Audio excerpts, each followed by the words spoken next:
disconnection from other market dynamics will be difficult. Secondly, over the last 5 years, there have been numerous policy studies around the world into a range of digital economy issues as governments and authorities have invested in building knowledge and intellectual capacity in digital market trends.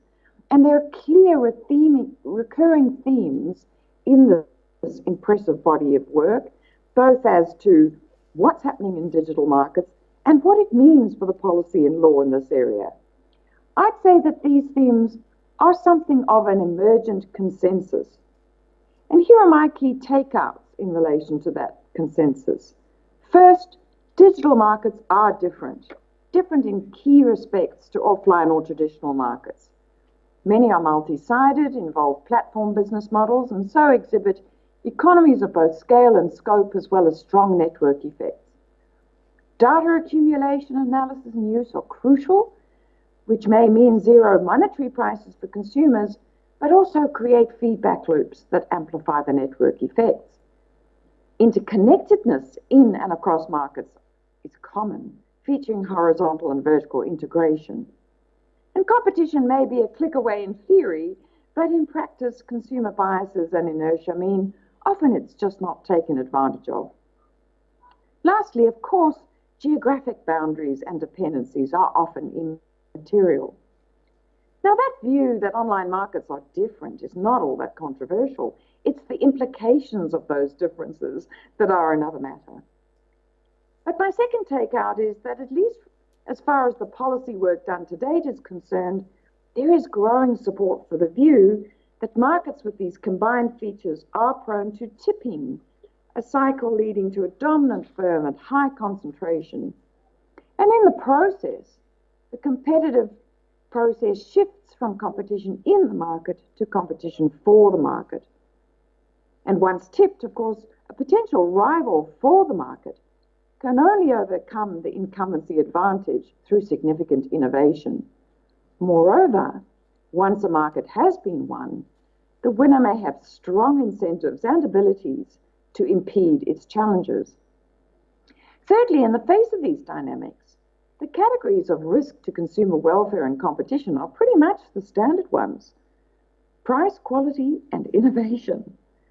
Power in online advertising may mean markups paid by advertisers, power that's amplified by non-transparency and vertical integration in ad tech supply chains. Consumers may not pay a monetary price, but we all now know they pay at least with their personal data and certainly with their scarce attention. What does that mean in terms of quality? Well, bearing in mind that these platforms are very much in the business of garnering and keeping our attention, that may involve offering us content that certainly keeps our attention, but may not be of the highest quality. More advertising minutes per content may also be seen to lower quality.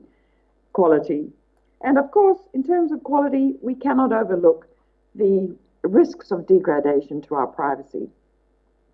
Aside from risks to price and quality, in my view, perhaps most significantly, there is a longer-term risk to innovation. This result is almost intuitive. Firms simply run faster when there are others in the race. What does all this mean for the policy and law in competition? My fourth takeout is that it seems to me the growing mainstream view is that the existing toolkit is largely fit for purpose. We don't need to wipe the slate clean and start all over again. However, authorities do need to be flexible.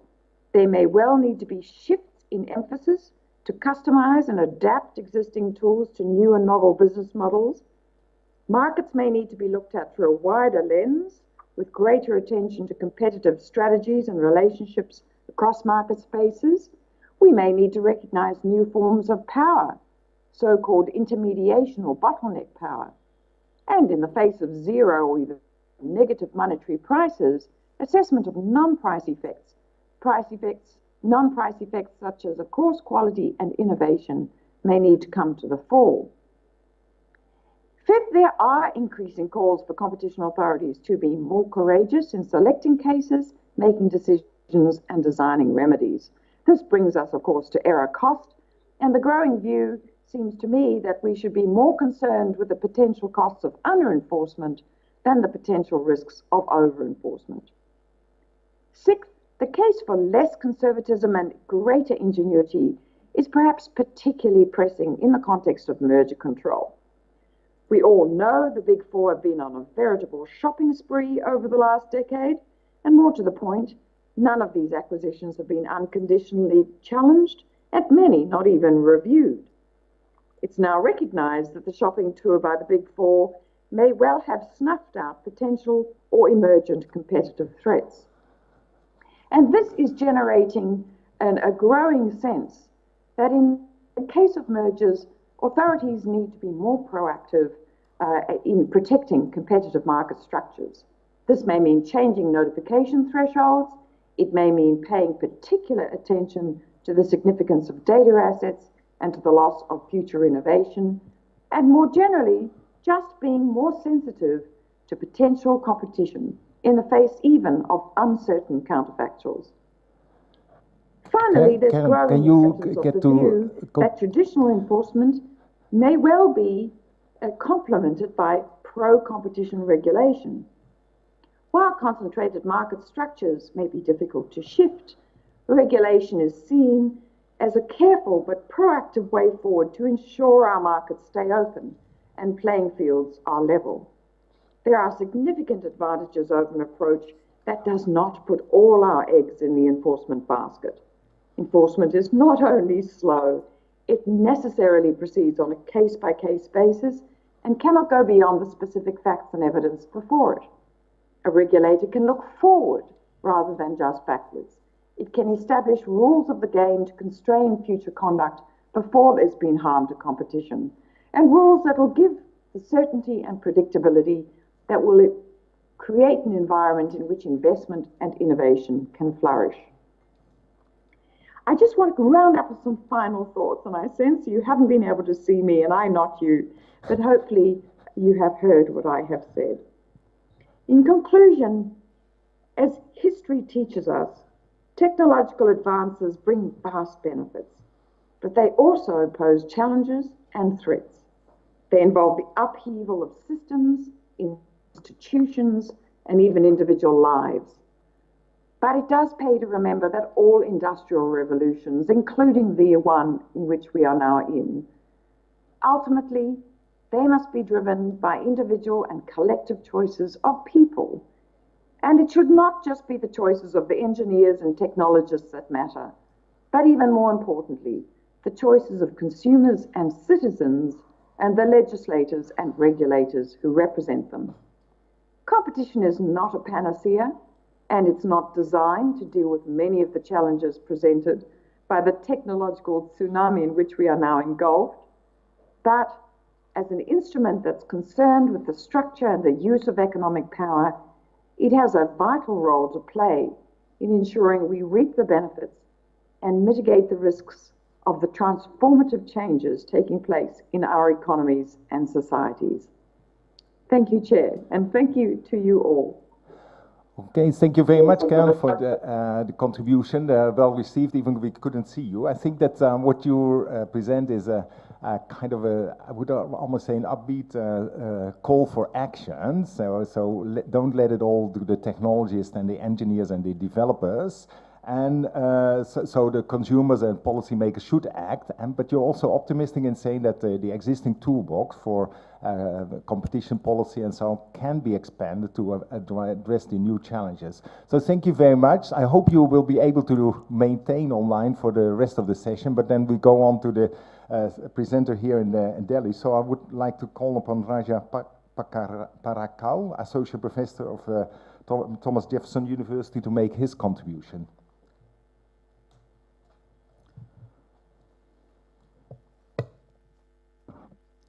Let me thank everybody, especially Katz, for inviting me and for everybody to be here.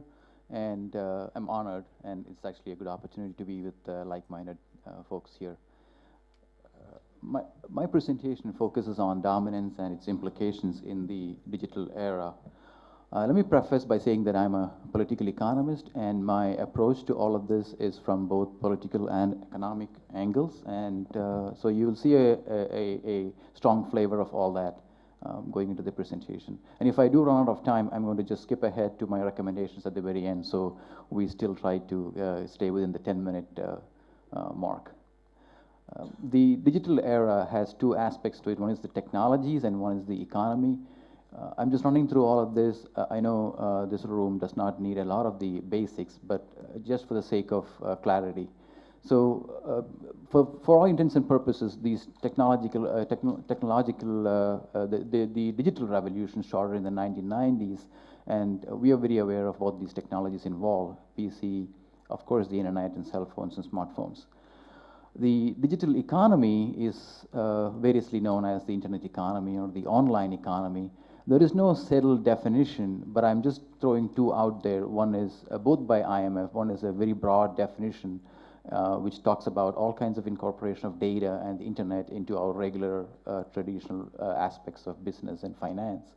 The more narrow definition is what I think we are mostly involved with in the field of antitrust, which is online platforms and their activities that owe their existence to such platforms. So, but for my presentation and actually for the paper that led to this presentation, both the definitions apply. The digital economy, let me just start by saying one of the first challenges is that there is no clear definition. And not having a clear definition has actually led to a problem of measurement. So, but however, even if you don't have a measurement of the exact size of the economy, we do have a sense of the enormity of how big it is. For example, we're having this conference on the digital world, where we are having people who came from all parts of the world. So if it is not enormous and of consequence, we wouldn't be having this. So I'm just making a very endogenous kind of a comment there. But exactly how big is big tech? And for that, I just have a couple of interesting slides. This is what has happened since I started speaking. 60 seconds. And this is all that's happened in 60 seconds around the world. And this was just 2 years ago. And I'm pretty sure it's even more than all this. So more than almost 2 million songs have been streamed in the 60 seconds that we spent here. So that's one way of looking at it. The other way of looking at the enormous growth of these tech companies is just what's happened in the 17 years since 2000. We have the traditional companies fall out, and the top 5 are all tech companies, as you can see in the slide there. But nothing is more emphatic than what we are seeing now on the screen, with the revenues going up from just almost $40 billion in 2002 to a size of $650 billion in 17. And my math tells me that's a massive increase. So even if we can't measure the economy, we get a sense of how big at least the big tech is. And the key thing for antitrust and dominance is, what is big tech doing with all this money? For one, they are spending millions of dollars in building vast data pools, and this is important, as we'll see as we go forward in the presentation. And as many of us know here, Facebook and Google and others have been buying up all the smaller tech companies, as you can see on the screen. But for me, it's the next one that really shook me when I saw this information. Since 2010, Google has been acquiring, on average, 1 company a week. This is startling, and we can discuss all this later, but I just want to put out some information out there. What are the implications? Like I said, that's the focus, and there are implications for antitrust. There are both positive and normative implications, how to respond, and if at all antitrust should respond. The other implication is for politics and economics, especially for democracy. And also there's another way of looking at it in terms of developing countries, and we're talking about India in this particular context. So like I said, I'm just going to go quickly through certain things that I feel the audience would already be aware of. So when it comes to digital dominance, there are two tools. One is big data, and it's already been called as the new oil, although I don't really agree with that comparison. I think there's some issues there, but still there is some amount of talk going on in comparing the two. What the big data does, it leads to data dominance, and it leads to a lot of market power and market dominance. Something that remained only in textbooks, first-degree price discrimination, has actually become quite practical with big data. So that's one item. The second aspect of digital dominance is two-sided markets and network effects. For the sake of time, and I know it's too technical, but we understand what these two things mean. But what we need to more understand is that these two aspects, two-sided markets and network effects, lead to tremendous market power and market dominance. And we can discuss that as we go forward in the panel. The combined effects of data dominance and network effects is massive barriers to entry and fewer competitors and less competition. And there's already evidence in the non-tech sector of the US at least that 75% of the US industries have seen a massive increase in concentration. So there is some evidence growing up there. The second aspect, when we look at the non-economic side, the democracies, the politics of it, I'm not going to go over all four, so we're just looking at the democracy side. What has happened is that big tech has become the gatekeepers of our news media. I will show through an example, just one example.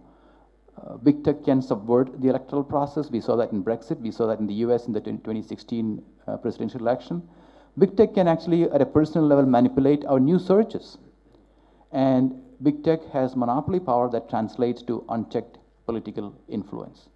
Let me illustrate by this one particular example. This is taken from Epstein 2018. If you Google, I just used Google as a generic term. If you search using the three, Google, Bing, and Yahoo, you will see a pattern here where Bing and Yahoo have the exact same, kind of very similar ones, which reflect reality. So this is from 2016 elections. If you typed in crooked, it immediately gave you suggestions of, I'm sorry for saying it like this, crooked Hillary. But that was the reality out there where this phrase was so rampantly used. But if you put it in Google, it doesn't say that. It says crooked smile, crooked colors, whatever. My point in saying is that if you could have ignored Google when it was not connected to reality, but we can't because 90% of all searches take place on Google. So there's one more example, which is again taken from Epstein. This is with Hillary Clinton. So I did my own search just 2 months ago when the impeachment of Trump became quite an important activity. So I just went to Bing and Yahoo and did this on my own. This was done on October 2nd. And if I put in the word impeach in Bing and I put impeach in Yahoo, I get impeach Trump as at least one of the options. But wait till you see what you get when you put this in. And so this Yahoo and Bing reflected reality. When I put the same thing in Google, what I find is nothing to do with impeach Trump. Again, we could have ignored Google, but Google has such a dominance of the search market that what they do affect us. And why are they doing this? They don't want you to complete your search. They want to control your search because that is what gets them, that's what gets them their corporate policies and more control. My point in saying it all that is, before I get to India, is that there is a problem with dominance and it is being abused. With India, we have almost half of the population is online now. There's an increasing digital penetration. The big players are Flipkart, owned by Walmart, Amazon, Snapdeal, and we are the Indian economy here right now is growing in terms of the digital economy, and it's going to touch $1 trillion by 2025. I'm just going to jump ahead to something that I wanted to share with all of you. I'm having a bit of a problem here. One of the things that I found from looking at all the cases that CCI has handled with big tech is that CCI, as we heard yesterday from Ms. Sangeeta Verma, is that they are sticking to the efficiency argument, and they don't want to intervene in nascent markets because there are innovations taking place. But I'm going to jump ahead to the two sets of challenges we face in the digital era. One is technical challenges, because we are still not sure about what competition really means. And we also need to look at we are still we base our consumer welfare analysis on a price situation. And we also have a challenge of identifying markets, whether they are two-sided or one-sided. The other challenge that we face is the intellectual challenge, which is that we are still in the Bork and Chicago style. Nothing entirely wrong with that, or maybe some, but we can talk about that. This leads to vested interest and a lot of legal and policy inertia. I need 30 seconds and I'm done. Just running to my recommendations, and I think this is something that they asked me to provide some recommendations that will provoke some discussion here. I'm a strong believer that we should still stick with the consumer welfare way of looking at analysis, but I think we need to redefine the word welfare. And I also believe that we need to be careful with the one-sided or two-sided market identification. And as a political economist, I do think that there has to be some room for political values, for example, democratic outcomes. And I am not an advocate, as some political leaders in the US have been saying quite a bit recently, to break up big tech. I don't think it is a smart strategy for two reasons. One, I don't think it'll solve the problem, and I don't think that if you use that and if it doesn't solve the problem, you've wasted an opportunity. Leave you with one final thought, and that's my final slide. And I think it's important that we heed what Professor Robert Pitofsky said, that if the free market sector of the economy is allowed to develop under antitrust rules that are blind to all but economic concerns, they likely, and I would add the word, the likely paradoxical result will be an economy so dominated by a few corporate giants that it will be impossible for the state not to play a more intrusive role in economic affairs. So that's my take too. Thank you. Thank you very much for your highlighting also the big data dominance, and then the consequences of that, not only in the markets but also in the political domain and other issues which we have, allowing us to have a more political assessment of the emergence of the online economy. So with that, I think we have the two presenters have spoken, so let us go to the discussants. So first on the list is Barack Orbach, professor at the University of Arizona. So you have 6 minutes, I think. Thank you, and thank you for inviting me. I think I greatly enjoyed what I've heard so far. So I'd like to make just 2 comments within 6 minutes. What I have is one, a general comment about the architecture of competition policy and how it can be interpreted in the present phase of technology. And the second is about the significance of the digital divide on competition policy, or more precisely, the endogeneity factor of competition policy. Much of what I say is basically a different take of things that Keon and Raju said. I generally agree. I don't have any disagreement with the two of them. So generally speaking, just in terms of competition, I've done considerable work on the consumer welfare standard, and one thing that I can say with a great degree of confidence is that it doesn't have any single meaning, and it is quite a just misleading concept. And the general goal of competition policy is competition. It's not consumer welfare, something that the question that we have is, how do we measure competition, or what degree or what type of competitions are beneficial? And for that reason, we actually focus on consumer. One aspect of the present technological phase is that we learn that it's not enough to focus on consumers, but also we must think about upstream markets, specifically labor markets. So this is something that has profoundly changed in terms of our understanding.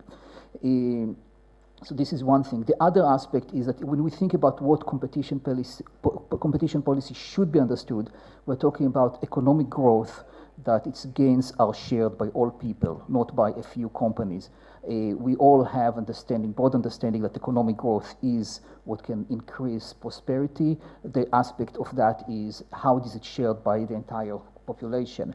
And generally speaking, what we have seen in the US and going forward to other countries is extreme reliance on trickle-down theories, that the notion is that if we create prosperity, over time, the wealth will trickle down. Now, there is some evidence that in the long run that can happen. So this actually happened in the second industrial revolution. But the notion of happening is taking a few generations. It's way too long in terms of stability of democracies and stabilities of regimes. So that's one aspect that we probably have to think about, how we make sure that the gains of prosperities are shared. So this is a key thing. Now, as far as the platform economics goes, I would say, and Raju touched upon that in a moment, in some slides, The traditional antitrust or competition policy has focused on quantity and prices. It is quite incorrect to say that we had other aspects because they were never measurable. For example, when we talk about innovation or quality, these are not measurable. As applied in the United States and in many other countries, when we talk about competition, we normally focus only on price and quantity.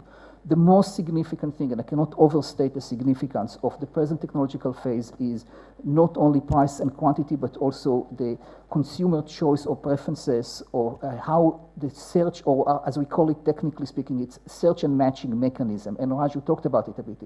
That today, all the platforms have a huge impact on how we choose products, and not only how we choose products, but we actually engage in preference shaping.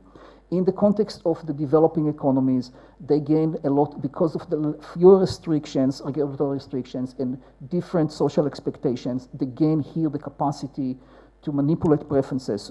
So for the big platforms, the developing economies are kind of a lab of how to manipulate preferences. And this is probably the most significant thing that we still don't have any access to, and we don't have any capacity, and specifically regulatory agencies do not have the capacity to deal with big data or machine learning, and this is something that we should acquire. So this is the first point. The second point is that in most countries we see considerable political polarization or social polarization. In the overwhelming majorities of these countries, which is the majority of the countries, the political polarization closely follows the digital divide. And this is a common theme that happened in the prior industrial revolution, and that should be a source of concern, because what we have seen is that the digital divide or technological divide in prior contexts means the degree of integration in the new economy. And what we have seen, because of the time it takes to be integrated in the economy, the leading parties that are able to take control over in democratic processes, are parties that their base is in a disfavored position, and that creates a significant negative effect on policy making. So when I think about cuts in organization like that, I think that the two major focus, one of the key focus that they have to think about or can think about is how to bridge the digital divide, how to narrow the digital divide, because if we want to have good policies, we have to factor the distortions, and the biggest distortion by order of magnitude is the digital divide, because there is a lot of political capital in mobilizing the divide.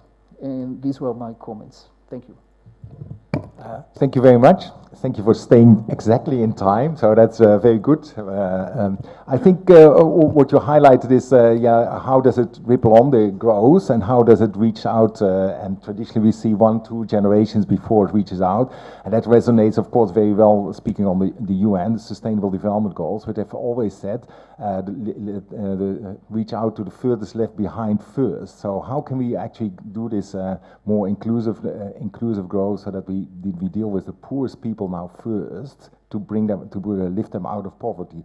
And I think you also spoke then on the preference shaping, which is happening through the online platforms, which is also of concern, but which others have been perhaps also say is the mass customization now more happening.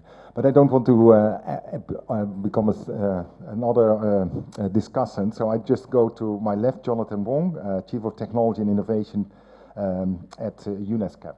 Thank you very much. Is this working? Great. So Barak set the precedent of staying on time for discussants, so I can't promise to be succinct, but I do speak very quickly, so bear with me. I'm quite intimidated by you all to start with. I'm not from a competition background. My role is really to advise governments on technology policy, so bear with me if I say things that aren't quite correct. Let me start with the session about the fears. Now my biggest fear in this whole agenda, and this fascination with the online economy, is something His Excellency Mr. Panda said yesterday. He said the digital economy is, what, 1/5 of the economy? So the fourth list is still traditional. And something Karen said as well is that actually none of this is very new. You know, history, throughout the industrial revolutions, these issues have come up all the time. Is the fact that when we talk about things in the online economy, in the digital economy, such as workers' rights with Uber, stability of work, these sorts of things, these things are still prevalent in the traditional economy. And there's this fascination within academics and policymakers in particular to look at the new shiny problem and try and solve that, when actually some of these fundamental problems in the traditional economies are still there. So let's not lose sight of that. And my fear is that we, again, fetishize and try and address these online issues when actually traditional economies still have many similar issues. Another point to emphasize that, I mean, Raj, you mentioned this whole concept of misinformation in the online media space. I mean, this is still prevalent in the traditional media as well. And again, with half the population still not online and half online, again, let's not forget these traditional problems that still exist. In terms of the policy response, I mean, Karen said something interesting. Are large tech companies, is it a competition problem? And it's interesting. I look at this when I'm advising governments on technology policy in two ways. My starting point is always this: if all these, the Mark Zuckerbergs of this world, the Bezoses, the late Steve Jobs, etc., were responsible technology leaders, we wouldn't even be having this conversation. So for me, is this a conversation about how governments legislate for more responsible business practice? And you look around, particularly Asia, around some very innovative solutions around this. And you touched on this point in inclusivity. In the Philippines, they have an inclusive business accreditation scheme. Now, what this means is if you're a tech company or a standard company, that can prove that your products and services are positively benefiting the very poorest people in your community, you get a 5 to 10 year tax break, straight up. Now, this is what I mean. How do you encourage these technology companies and these future generation of leaders to actually act responsibly? If you crack that, we're not having this conversation. Another example in Thailand, we have the Social Enterprise Act, and now a social enterprise is a company that has not profit maximization as the be-all and end-all, but an ingrained social mission that aims to trade and make money as well. And again, these sorts of policies that give companies specific tax breaks, specific support from the government, again, hopefully in the future will incentivize more responsible technology leaders. And one would hope that the world's next Mark Zuckerberg may have taken an ethics course sometimes in his life. So I think education and creating the next generation of responsible tech leaders should be a real policy focus. Let me touch on regulation as well, and I see this in three ways. I talk about adaptive, innovative, and collaborative regulation. Now, it's interesting, a friend of mine works for the Financial Services Authority in the UK. I'm British, and he said to me, the issue will always be that, and someone mentioned this yesterday, that regulation will lag behind technological development. That is inevitable. He goes, but the big problem within the FSA in the UK is, he goes, our process of making regulation just isn't very quick. So actually, given all these interesting topics on the table, he was trying to figure out actually how do we make that process more quicker, more agile, and more adaptive within regulators. In terms of innovation, I mean, in Singapore, they have the sandbox policy for fintech, which allows companies to, again, not stifle innovation, have fewer regulations to adhere to, which gradually ramp up as the evidence builds up. So I think that's another model. And something people haven't really touched upon as well is actually how technology can make regulation more innovative as well. And certainly within the Bank of England, as an example in the UK, the governor there is actually thinking, how can technology make the process of regulation more innovative and agile as well? Raju, my final point is Raju touched on antitrust, and I think of trust as the key issue here. If we are to develop good regulation for tech companies, how do we do this together? And this all comes down to trust for me. I mean, how do regulators trust that tech firms will disclose all the issues that these technology firms are foreseeing when collaboratively developing the rules of the game around this space? Probably not. Do tech firms trust regulators not to stifle innovation? Probably not. And as the public, I mean, who do we trust to manage our data and our privacy? Is it the government? Is it the tech firms? What are the other options? So fundamentally for me, I think a big question around this space is, from a policy perspective, is these two questions. How do you create the next generation of technology leaders to be responsible? And two, actually, how do you build trust in this space? Once you crack those two things, which are very difficult things, I think we'll make great strides in this online economy as it evolves. Thank you. Thank you very much, also for staying in time. So let's acknowledge that. And I think you make an interesting point to say that basically let's work on the responsibility and the responsible business conduct of the tech firm. So it's not just innovation driven, but also what's the value being created for markets, but also for society as a whole, and thereby we can regain some of the trust which is maybe currently being eroded. So that's a very valid point. So I move further to my left, Bayal Malik, Advisor Economics and Head Economics Division of the Competition Commission of India. Thank you very much. I'll just step a little back. So we have had excellent presentations this morning. Coming from the Competition Authority of India, I would like to take this opportunity to restrict my remarks to things which we are facing in this realm of a digital economy, which is undefinable absolutely. And what are the challenges which a competition authority is facing, and is the new paradigm, so to speak, requires a sea change in way the competition authorities think, or the same tools can be applied, but they have to be applied in a more nuanced way than in a kind of a very per se regime which competition authorities find themselves in sometimes. There's a lot of scholarly work, and my comments will therefore be a mix of my observations on this scholarly work, because this impacts the way the officers of the Commission think and advise the Commission. I'll limit my comments to issues which are very pertinent issues. One is regarding the consumer welfare standard and whether or not it is obsolete in the new digital economy when it comes to the education standard in antitrust. Second is my remarks on, and which has been discussed, about the importance of data, and more so regarding how data considerations should be now looked at more carefully when it comes to mergers and acquisitions in digital markets. The third set of comments, which I would be finally concluding my discussant remarks, would be, is antitrust alone enough, or we do need a coherent regulatory architecture and some form of an ex-ante regulation of the kind of the public utility kind, which the minister, which the member of parliament had, former member of parliament had alluded to yesterday, and can it be possible to have certain set of asymmetric regulations when it comes to the gatekeepers of this digital economy and vis-a-vis the startups. So first and most importantly is regarding, and all my comments should also be seen in the construct that digital economy is not a single monolith. We have these online platforms which are non-transaction platforms with their own set of problems and their own set of solutions, and we have transaction platforms in the e-commerce space, for instance, which have their own set of solutions. And I feel that the transaction platforms are more amenable to antitrust rules, and I don't see any problem vis-a-vis the application of antitrust rules to these transaction platforms, and they don't need a different paradigm. However, the non-transaction platforms, that is the Googles and the Facebooks of the world, would require some kind of a more different regulatory architecture, which would be a mix of antitrust as well as data protection.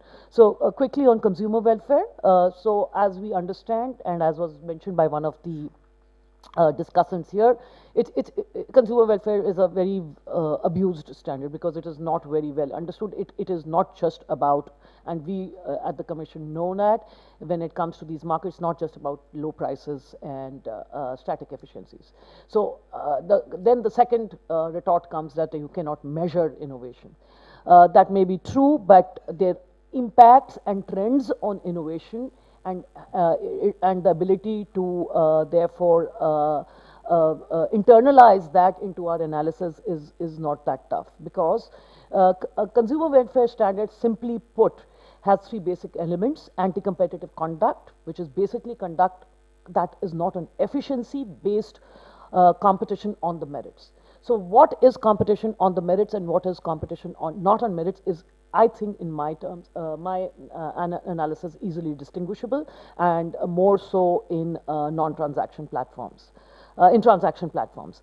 An increase or which, so if it is not a competition on the merits, is the increase or the likely increase in market power on account of efficiency or on account of certain other conducts which does not do not talk about the merits. All right. So one example which came in our implementation of the law is regarding deep discounts in on e-commerce platforms. No one would frown on discounts. Discounts are mechanisms to attract new entry.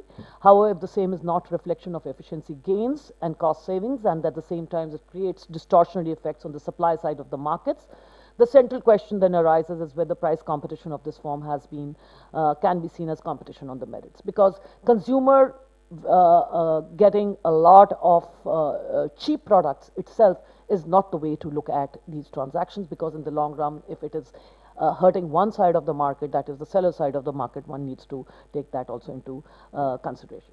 Second issue is regarding the data-driven acquisitions. It is very, very clear now that, and there are studies which have been done to trying to now show that there is kind of a kill zone and there is some kind of an innovation theory of harm. A recent paper by Raghuram Rajan and Luigi Zangailis has started, does not come out with certain policy prescriptions, but has started showing that innovation may be getting harmed in the so-called kill zone. Their study basically shows that high-priced acquisition of entrants by an incumbent do not necessarily stimulate more innovation and entry in an industry where customers face switching costs and network externalities. The prospect of an acquisition by a startup firm by the incumbent platform undermines early adoption by the customers. So the startups coming with new innovative ideas, but customers, when they understand that this firm is going to be bought up, they tend to shy from adopting and experimenting with new technology. And so therefore this reduces the prospective payoffs to these new entrants.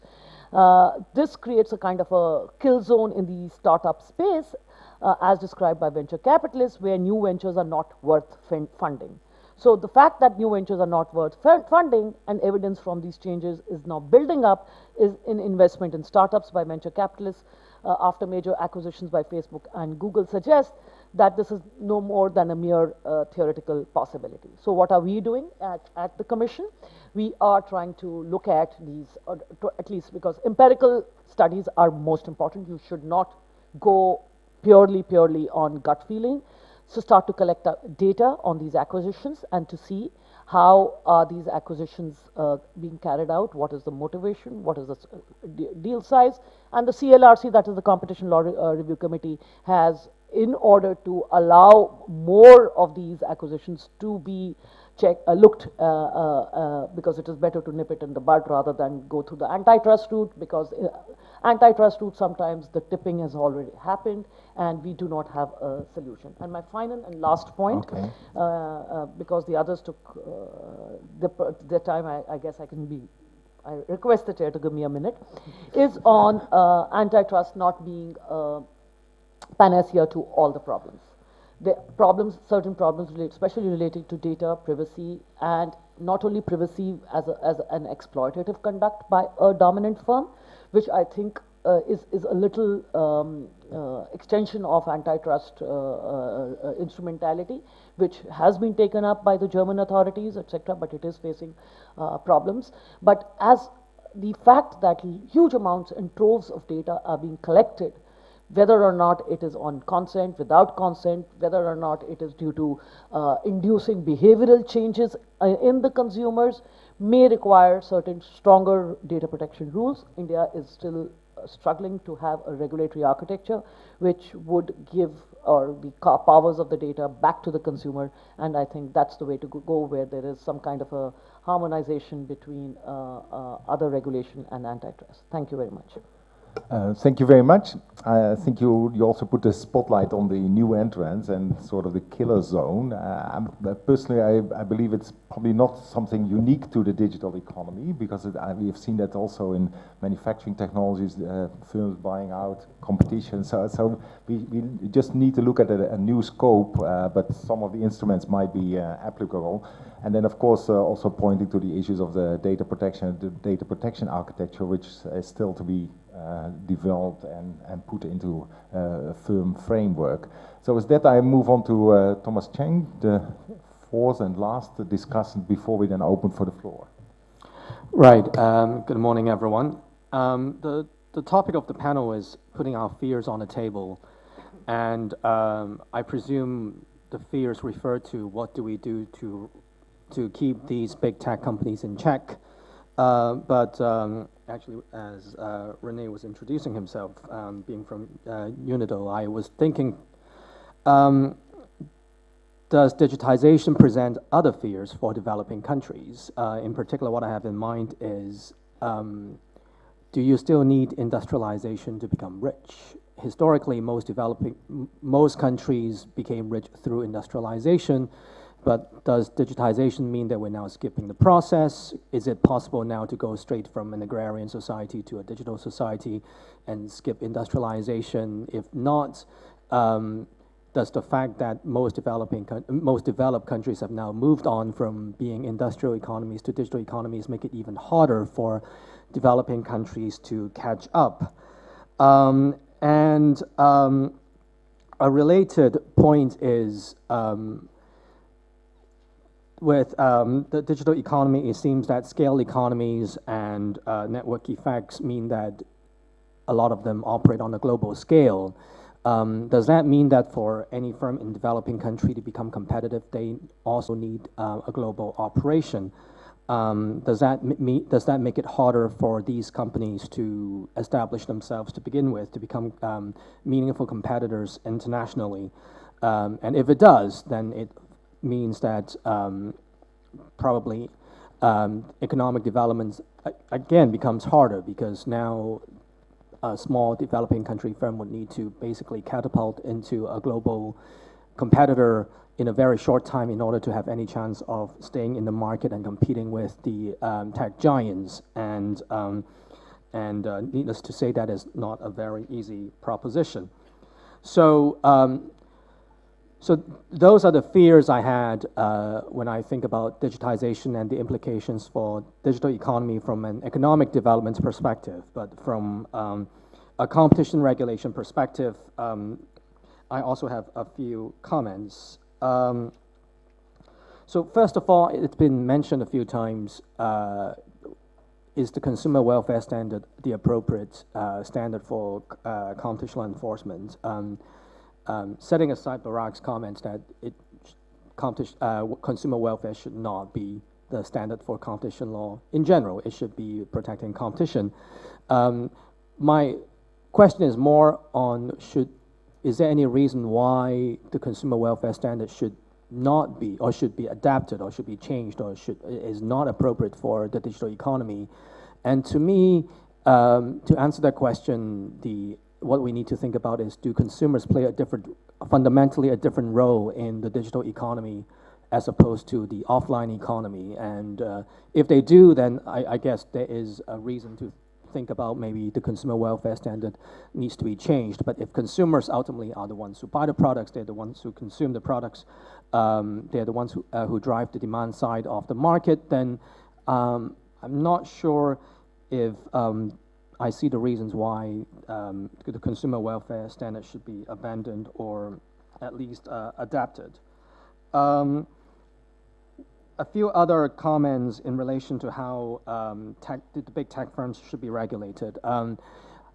One aspect of the importance of data in market power is the more a firm, here I have in mind Google, the more a firm, in more markets a firm operates, the firm can collect data about a user in many, many different aspects and in many more markets. And what that means is the firm's market power in any one market actually comes from its operations in multiple markets, and that may mean that for a competitor to be able to match, say, Google's data set on consumers, they may have to go into multiple markets at the same time, and that may present difficulties. And also, it brings to mind the conglomerate issues that at one point were of interest to the Europeans, but which we have since really moved away from. But here the situation is slightly different because in the EU context, especially the GE Honeywell merger, it was the firm using market power in one market to try to branch out, using tying, etc., to I guess project its market power into multiple markets. But here, actually, the market power in the aggregate comes from its operations in multiple markets. And I have two more quick points. So I think there's a tension. It was mentioned earlier. We should be reluctant to intervene in nascent markets because we need to let technologies develop and grow. But I think we're also very aware of the fact that these big technology markets tip, and once they tip, it's very difficult to turn the clock back. And so we don't want to intervene too early because we don't want to disrupt technological developments. But if we act too late, the market has tipped and it becomes too late. And so to me, in the ideal world, we want to be acting right at the correct time, when the technology is no longer nascent, but before the market tips. But we all know that we can never do that in reality. So I think we just have to make a choice here. Do we, on average, try to act early, or do we, on average, try to act late with the accompanying cost and benefits of each course of action? And finally, Raju mentioned first-degree price discrimination and personalized pricing in particular, how big tech firms can have increasing ability to charge us our own personalized price. And Uber is used as an example. Apparently it can offer you different prices based on how much battery you have on your phone, where have you gone before, what even the make and brand of your phone, etc., etc. And in addition, obviously that presents a price discrimination issue, and there is a lot of literature and case law on these issues in both the US and the EU. But I just want to highlight, actually, that issue also may have implications on predatory pricing, because now a dominant firm can target its price decreases specifically to to consumers who are susceptible to competing offers. And what that means is the price cuts that has to be offered can now be a lot more targeted, and the dominant firm no longer needs to offer the price cut to the infra-marginal consumers, which reduces the cost of predation, which makes recoupment a lot easier, and it's possible that we will see predation more often with the ability to engage in personalized pricing. Thank you. Thank you very much.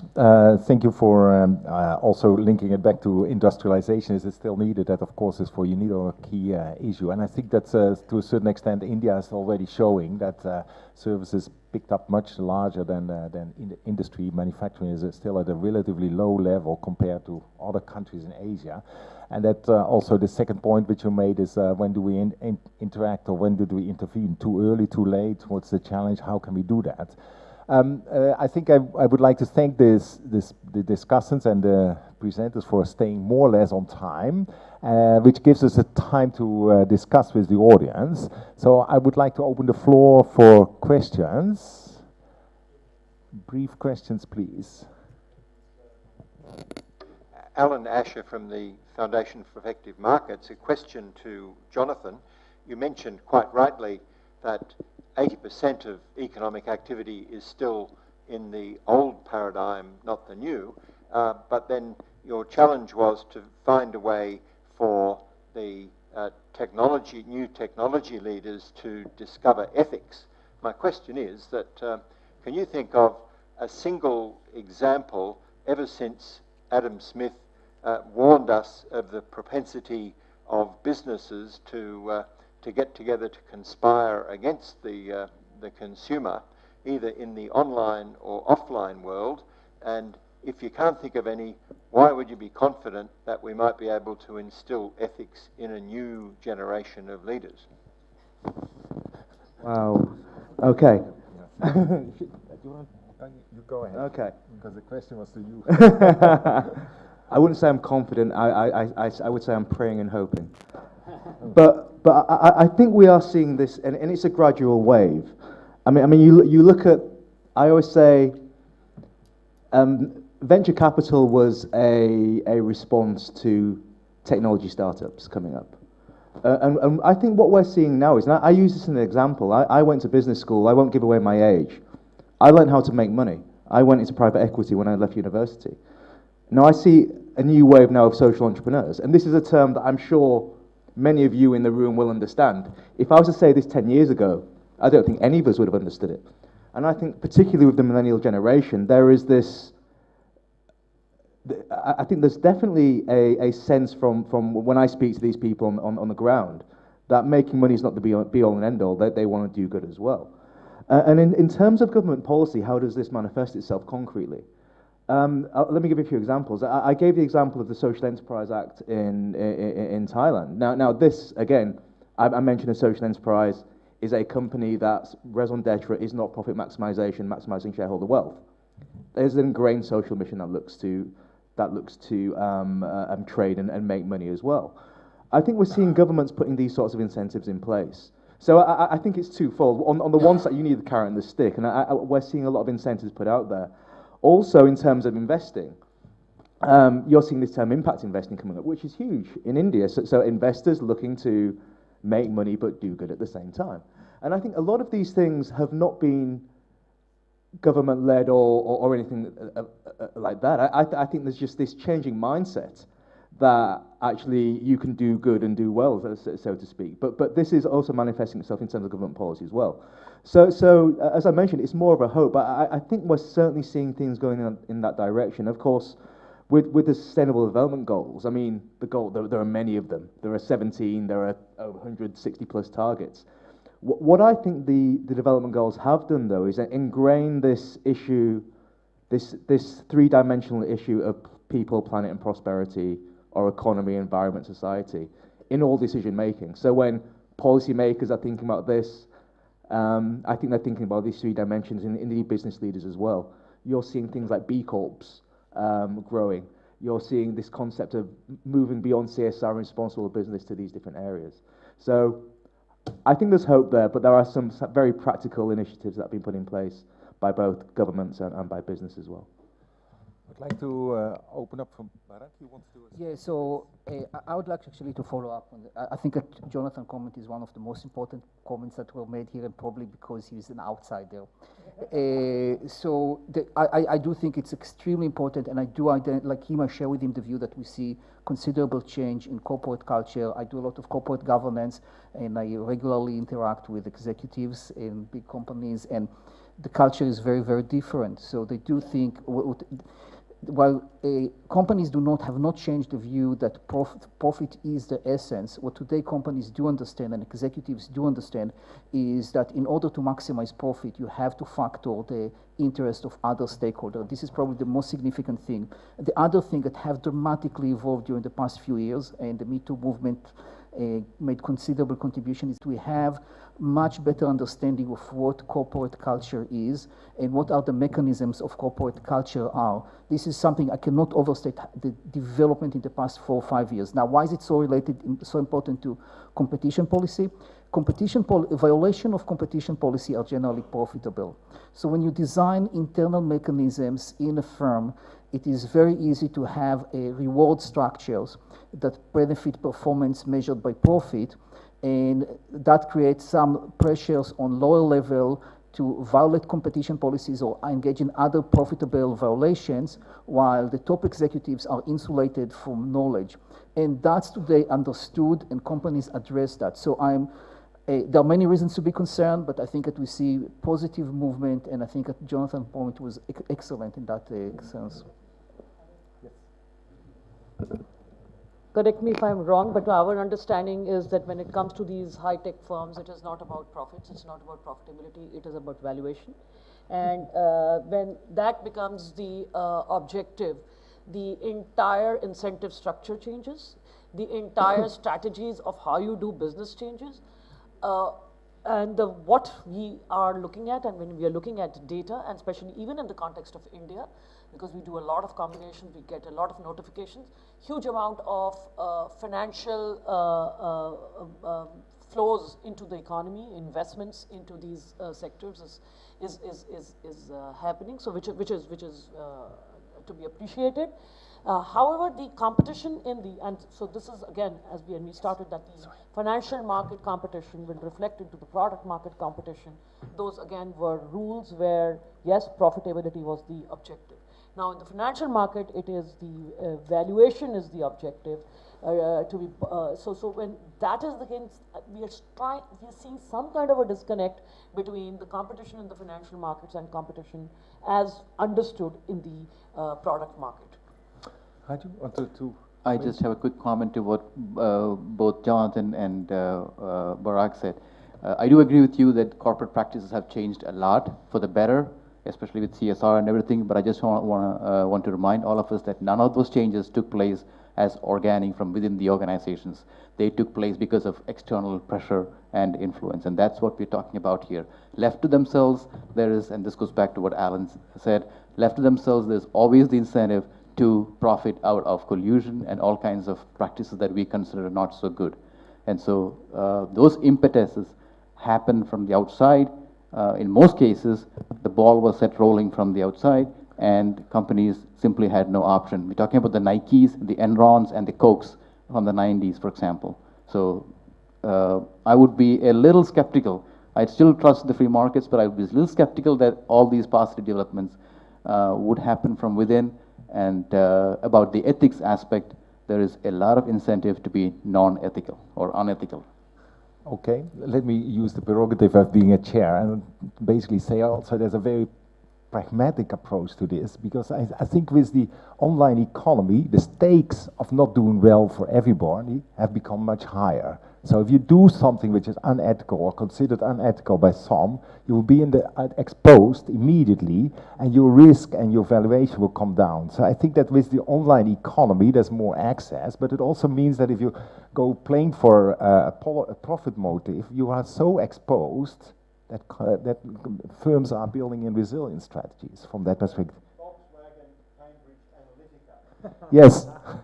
And there will be many more, unfortunately. That we don't know about. That we don't know yet, isn't it? Okay, I want to open up for other questions. Yes.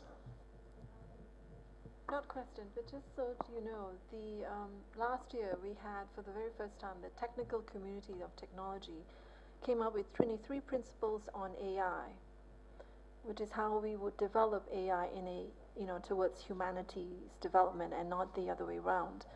Facebook declared only 7 out of 23, so that tells you a whole lot. Yeah. So there are two things. One thing, Facebook is unique in the sense that the corporate... No, hold on. It's unique in the sense of this corporate governance is extremely distorted because you have one individual who controls the voting right. So everything that people say about the significance of external pressure is absolutely true, but it's also important to understand that if anything, Facebook illustrates how bad corporate governance can be really bad. So that's, I think, is confirming with what you said. The other aspect which is related is that when you advise corporate boards today, one of the things is that they have lack what we call age diversity. So when we talk about diversity, we talk about gender or ethnicity, but one thing that big corporate do not have is age diversity. They do not have millennial yet.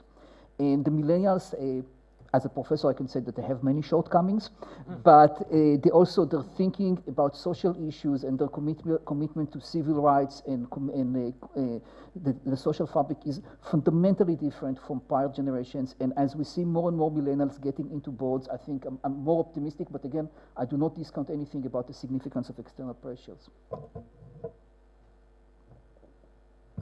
Okay, can I open up for more questions?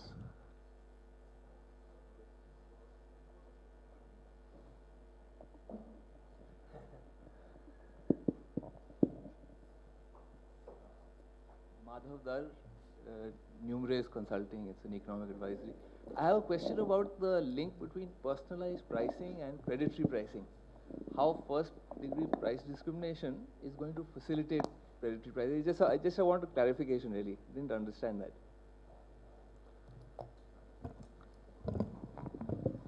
Because it's particularly topical here right now, so. Right. So my point was, I guess I kind of threw it in the last minute, and after seeing the orange flag, actually I'd prepared a 20-minute presentation on this, originally thinking that I was presenting, then I was told I was a discussant, then I thought, okay, well, at least I'll throw in a comment in the end. So my point is, the very basic point is with predatory pricing, the usual modus operandi is the dominant firm will have to cut prices across the board, because if in a market where you can only charge one price to consumers, if you want to charge a lower price, even only to a particular group of consumers who are particularly susceptible to competing offers, you will have to cut the price across the board. And so you will incur greater losses, and it is this loss that we need to look at to determine whether the dominant firm can recoup the losses. And the general theory is, or the general assumption is, if the dominant firm cannot recoup the loss, then it is not predatory pricing because it is not rational for the firm to do so. But what I said is that if firms can now target their price reduction against specific consumers, and to the extent they can distinguish between the infra-marginal consumers and the marginal consumers being the ones who are at risk of being lost to competitors or new entrants, the cost of predation is much lower because you only need to enact a price cut to a much smaller group of consumers. And if that's the case, then the cost of predation is lower, recoupment is easier, predatory pricing may become more common, it may no longer be as rare as, for example, the US Supreme Court has said. There are other complicated issues as well, because at the moment with the predatory pricing doctrine, we do a price cost comparison, and we usually look at the market price and in a lot of cases, the average variable cost for the entire market-wide output. But with personalized pricing, where the price cut is only undertaken in a small part of the output level, these things have to change. You can no longer, I argue that you can no longer use the market-wide price, and also the cost base is different. But that is for the 20-minute presentation that maybe eventually I'll get to give. Thank you. Okay. So I understand. Yes. Thank you, Chair. Uday Mehta from Cuts International. So I had two questions, one to Payal Malik. When you look at the role of antitrust in the realm of big data, what are the challenges do you foresee and new threats to competition that competition authorities need to be aware of? So that's my first question. And just extending this discussion on responsible business behavior, just wanted the opinion from Jonathan and Raju Parakkal on should we be concerned about the political influence of some of these big tech giants and super platforms? Thank you. Answering your first question will have, I think it's a 40-minute presentation, but still, big data and concerns of antitrust. Every authority differs. From what is emerging in India, I can just say that privacy is yet not crept into as an antitrust concern in India, even as an exploitative conduct. We tend to depend on other instrumentalities as and when they appear. So that's the point number one. Second, yes, data-driven acquisitions have now crept into the concerns of competition authorities all over the world and also in India. So the CLRC, that is the Competition Law Review Committee, having introduced size of transaction tests to assess mergers and acquisitions in the digital space, which are driven mainly by the data advantage and the reason to collect troves of data. Having said that, even if you do that, what can be done is always a big question, even if those acquisitions come for vetting, because sometimes the standard toolbox gives answers which are contrary to the intuition, and without naming transactions, the way they have been tailored, they have been tailored in order to hoodwink authorities, whereas they have been tailored to get the data advantage, but they have been tailored to show as if there is no AEC, because they are advised by very good competition lawyers and economists. So these are the large areas. So data-driven acquisitions, I think, is a very, very important area in which competition authorities should be now delving into, collecting more empirical evidence. I'm not saying jump into it without any sense of what's happening. And so to that end, the Commission is looking at data-driven. And last, in the transaction platforms, the issue of platforms being an intermediary and not sharing data with onboarders of these platforms may also, going forward, become a concern. Let me just make sure that, Uday, I got your question right. You said, should we be concerned about the political influence of these tech giants?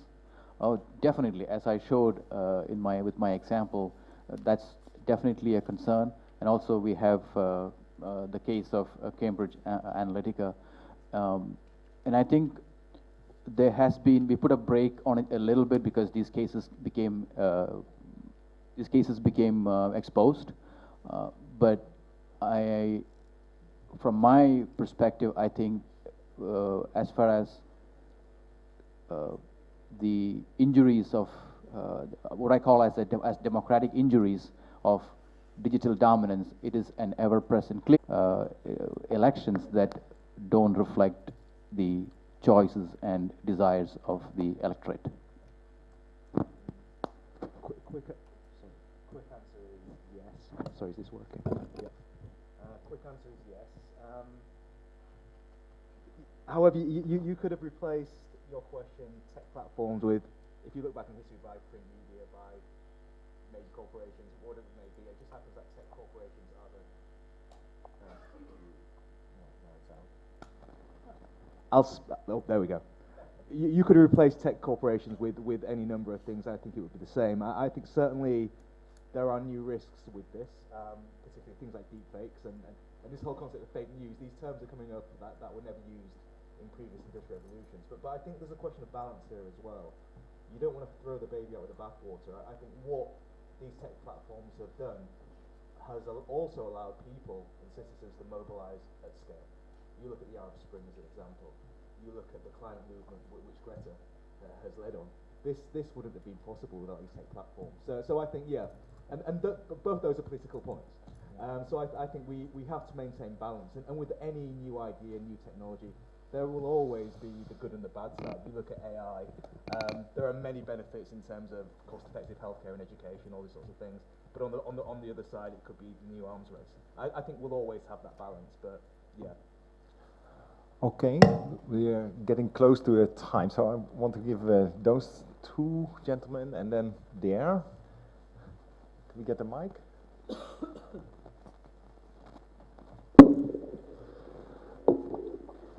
So my question is more in the context of the responses. I mean, we heard about collusion or dominance, but just in terms of government and regulators also having different views when they think of, within a country, when they think of competition. I mean, for example, India does not really have a stated competition policy in place. Then we put it in the global context. We talked about companies being present in multiple jurisdictions and using that as a way of achieving further dominance. Now, clearly data is one nuance which is kind of different in the online economy, and land is maybe not the factor that it is in the traditional manufacturing. But getting regulators and governments globally to work in some kind of harmony and synergy as a response, if that doesn't happen, how do we really think realistically we can, if we agree to all the challenges, can it actually be tackled even if, let's say, few geographies get it right? Okay, so we just take these three questions and then I ask in one round of responses. Thank you. My name is Amol Kulkarni. I work for CIRC International. My question is also in the context of developing economies and linking the ethical and responsible business practices. As the panel has suggested that till now, whatever changes we have seen in responsible ethical business conduct have been forced by external factors, as pointed out by Raju as well. How do you see this happening, particularly in developing economies, for two reasons? Because regulatory and competition regimes are still very weak. And secondly, the awareness amongst consumers about potential risks and harms of data misuse and of online economy is still not up to mark. So maybe Cambridge Analytica did some damage in US, but nothing happened in countries like India. A separate problem is that developing economies are dealing with their own challenges, such as income generation opportunities, job creation, economic growth, etc. And these big tech companies are likely to contribute substantially to economic growth. So excessive regulation on these companies may disincentivize innovation. So how do we achieve that balance, particularly from the perspective of developing economies? Thank you. If we think about where the power is located in the system we're talking about, I've heard a lot of people around the world wonder about the potential effects of having most of the big data companies located in the United States. And I wonder what impact, we have very little time and it may be difficult, but if we're talking about the fears that are supposed to be, being discussed in the first panel, this is certainly a fear a lot of people have, and I just wonder if anybody has any comments on it. Yes. So we cannot answer all questions, but let me just be brief.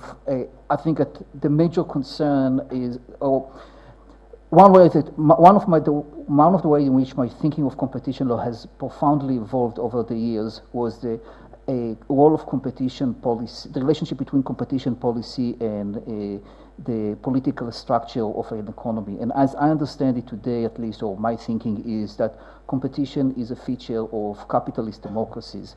And companies in capitalist democracies can succeed only when you have democracy, and competition policy is relevant only relevant. And for that reason, the big companies have concern to address some of the concern about democracy, because they do not have viability without democracy, and they do understand that. So I think that one of the defining problems that we have is concern about democracies, for at least in countries where there are democracies. I think that what you said is absolutely correct, that we should have concern about the concentration, and in the US especially, because the big companies, the big platforms can use developing economies to experiment with preference shaping, and we do not have the answers. It's something that we should be concerned, we should think about harder.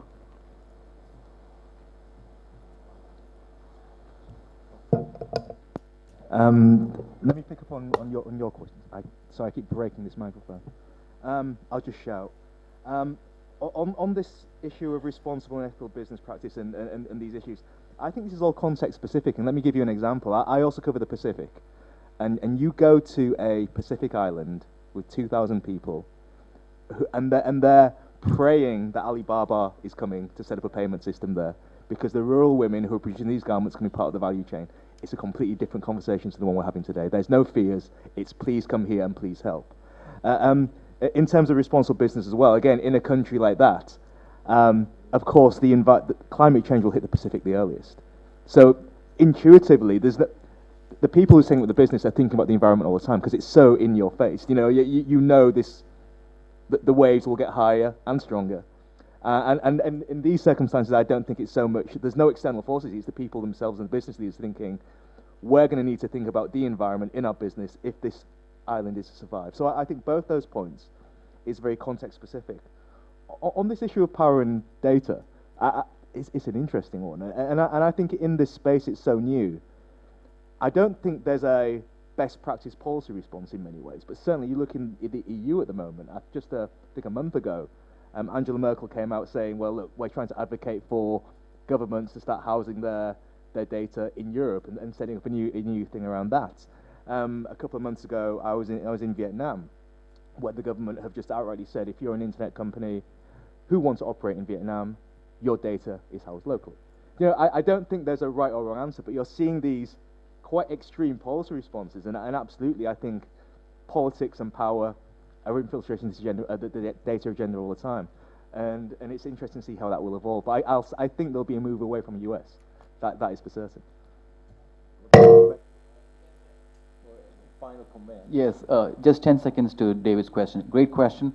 My concern is actually kind of related to that in terms of the data we actually use to run our studies, and especially for developing countries. If all the data we use for running our studies are from Europe and the United States, and we're using the results of those studies to enact policies in countries like India, we have a problem there, because you're using the insights from a different set of population for designing policies for an entirely, not entirely, but kind of different set of population on the other side. So to me, the location is a problem, but I think it's also what kind of data are we using here in terms of studies. There's some history with the medical research on this, but I think we're seeing it in these studies also. Okay, thank you very much. I would like to come to a wrap-up of this session. First of all, I would like to thank the presenters and the discussants for their valuable comments, and also for the audience for engaging in the questions. I think a few points which I picked up is probably the area of responsibility, or the ethics aspect of how do we drive this, what technology is, how technology is being deployed. I think the policy responses, we discussed competition policy, consumer policy, and also I think the issues that you highlighted, that the old challenges of the old traditional economy, the non-online economy, are still to be addressed. And I would add that, of course, we have also changes happening globally. We talked about climate change, but the access to information, the kind of changes that are happening that we need to accommodate. We had some exchange on the industrialization, which of course I pick up, and I very much like that Jonathan at the end also mentioned what I would otherwise have highlighted, is that we often encounter that we say, let's embrace the digital economy, because we can cut out the middleman from a small-scale producer perspective, in terms of the middleman taking a cut in the price, but also doing the selection of what can go to the markets, and that there is an opportunity for developing country producers to actually showcase their products and services on a global platforms. If they then set up to succeed on that, there is a capability gap on doing that. But with that, I would like to once more thank you all.